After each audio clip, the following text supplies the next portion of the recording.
how to get students to play scales smoothly so they sound beautiful and like even pearls.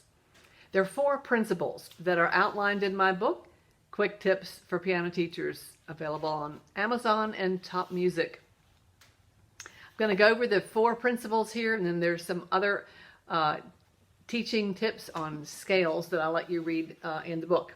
The first is the unoccupied hand. You want to have a hand that is relaxed, and the only finger that is doing anything is the note that's bearing the weight. The next thing is the natural placement.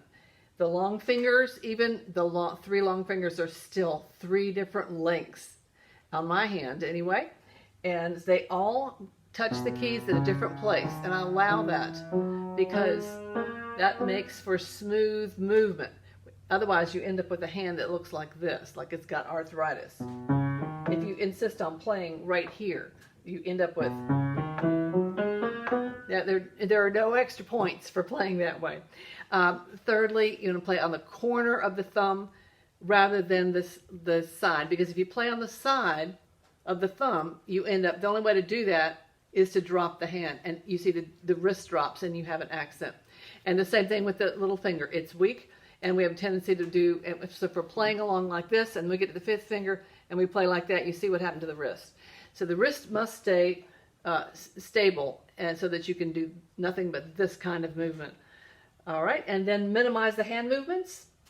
That would be stay up in the keys. Almost every scale except C has black notes in it, and we want to stay up in the keys so that you're not reaching up for the black notes, because that makes uneven scales, and when you do it faster, it magnifies the problem. It'll never be smooth.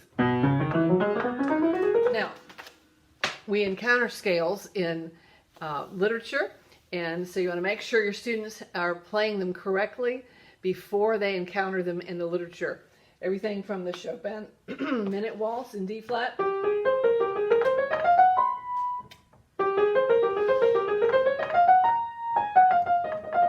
there we go, and this Nocturne.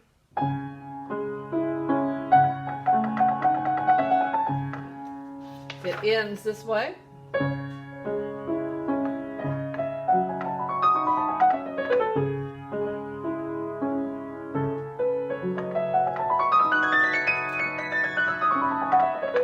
Sorry about the knocking. My piano's got a little bit too dry this fall.